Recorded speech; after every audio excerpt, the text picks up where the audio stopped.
Good afternoon, and I hope everybody has a reasonable level of blood sugar.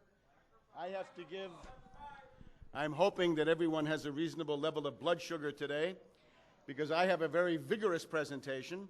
I have to do that partly to refute those reports of my death spread by Randy Rhodes on Air America. So I'm going to be very lively up here. We've got a lot to show. It's going to be an average of about one slide every 15 or 20 seconds for the next 60 minutes. So please bear with me. I also have to say my usual method with the light pointer is now out of business unless I can point in both directions. Hard to do. So this is my book. That's the first edition. I commend it to your kind attention. It's on sale. We're now up to the third edition, as you see here. The third edition covers events up through the conclusion of the Moussaoui trial in Alexandria, Virginia, recently.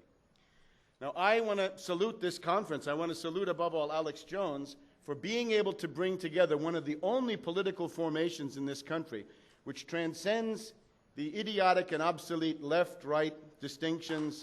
It goes... Thank you.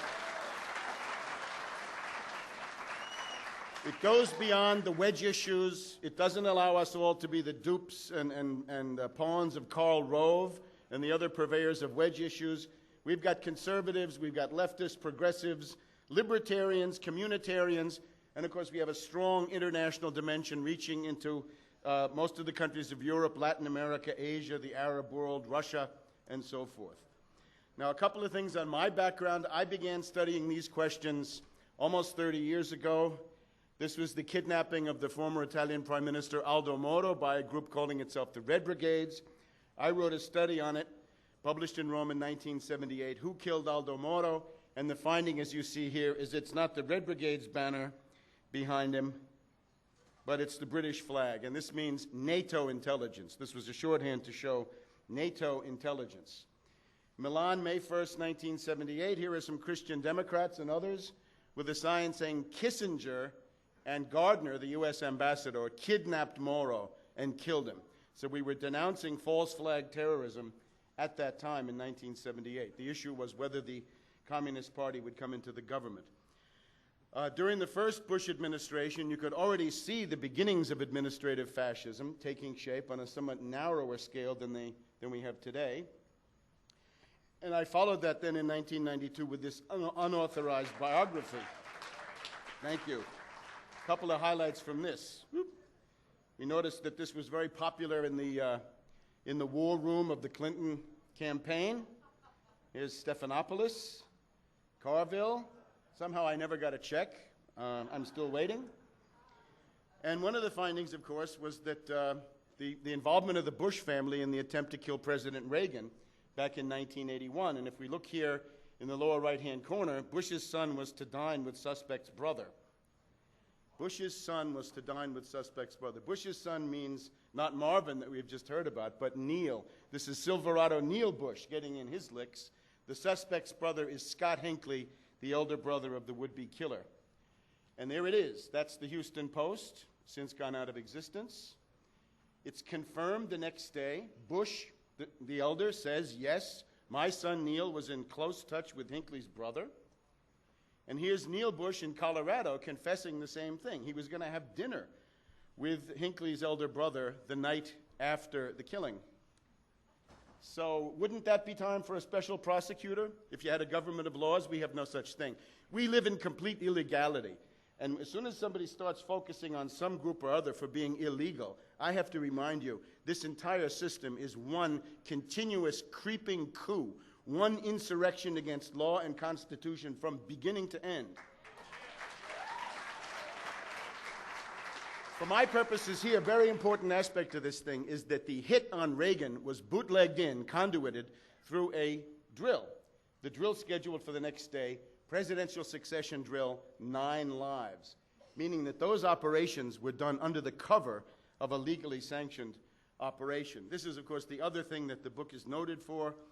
Here we have Fritz Thyssen, Nazi financier. He wrote a short autobiography, How He Paid Hitler. No secret there, by Fritz Thyssen. There he is. That's Thyssen back there. You see it over here. with Hitler. And it turns out, if you can read the fine print there, that Thyssen had $3 million at the Union Banking Corporation in Wall Street, of which Prescott Bush was a shareholder and a director. And that was the property that was seized by the Alien Property Office under the Trading with the Enemy Act. It was a Nazi bank. So the president's grandfather was the U.S. agent of a Nazi banker. Nice stuff. Right? All kinds of people. They deny it, by the way. They have a thing on their website saying none of that is true. So here you see some of the connections. For people who are interested in this presentation, in particular the people doing documentaries, I can give you copies of this if you're interested. This is the book that Bush the Elder commissioned to defend his father. That's Prescott right there. Duty on Our Country.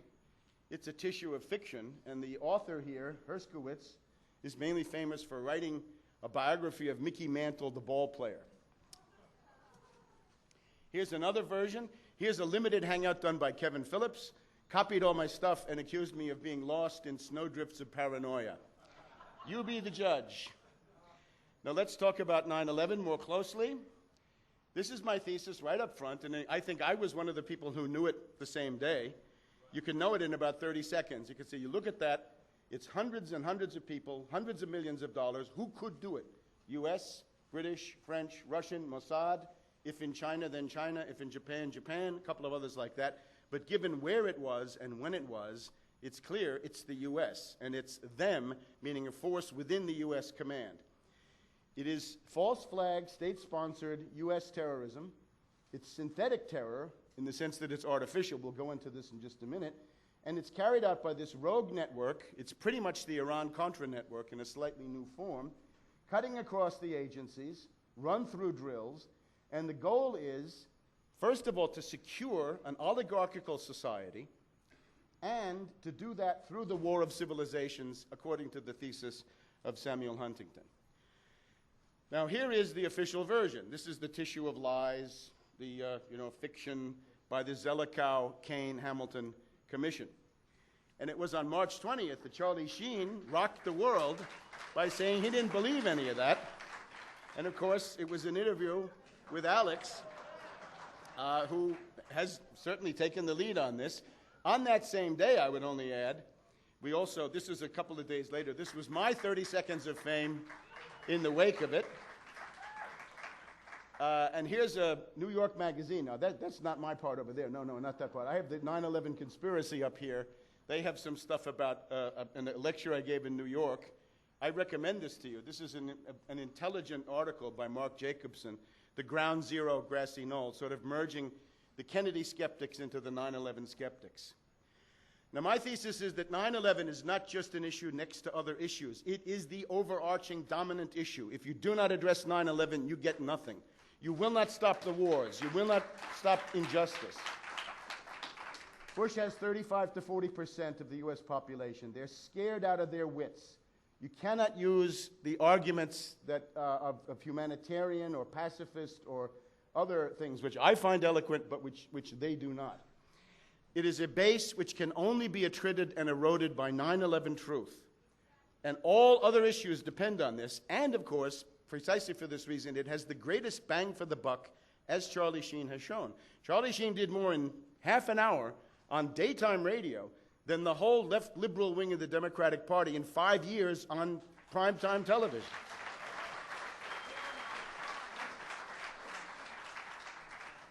Now, everybody knows that there's this relation, right, that 9/11 truth is bad for Bush and Cheney.